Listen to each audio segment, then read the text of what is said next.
Myself, Vijaya, Assistant Professor, Department of Computer Science Engineering, Shriram Engineering College, Tirupur. Now we discuss about evolution of operating system. That is how operating system have changed over time. We will start from the very beginning and move step by step to the system we use today. First one, serial processing. In the earlier days, computer had no operating system. People had to run programs manually using switches or punched cards. The CPU often sat idle when waiting for input or output, so it was very slow and inefficient. Later, batch systems were introduced. Here, jobs were collected into pages and run one after another. This saved time compared to the manual work, but user still could not interact with the computer directly.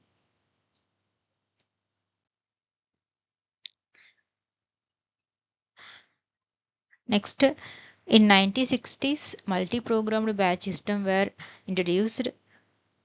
In multi-programming batch system, several jobs could stay in memory at the same time. When one job was waiting for input or output, the CPU switched to another job. This made better use of CPU.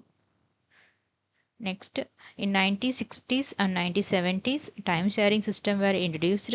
In time sharing system, allowed many users to work on the computer at the same time using terminals.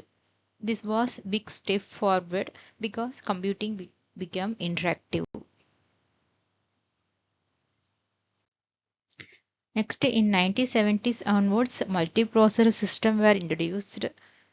In multiprocessor systems, used more than one CPU to share their task. This increased speed and reliability, especially for scientific and business works. Next, in 1980s onwards, distributed systems were introduced.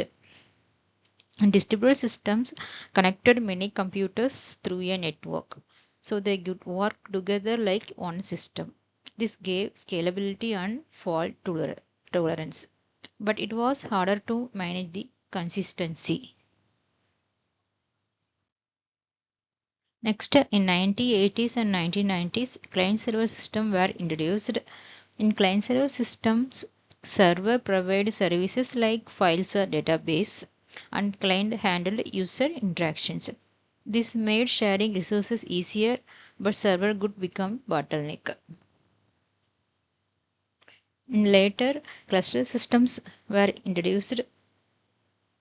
In cluster systems, linked several independent computers to act as one. They gave high availability and load balancing, and it is used in supercomputers and enterprise server. Next, in 1980s onwards, real-time systems were introduced. In real-time systems are used where timing is very important, like in a medical device or robotics. There are two types in real-time systems. First one, hard real-time system. Second one, soft real-time systems.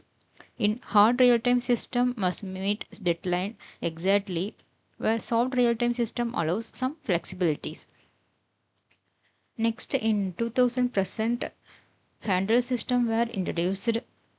In handle systems like Android and iOS brought operating system to mobile phones. They focus on portability, touchscreen and apps, though they have fewer resources compared to desktop.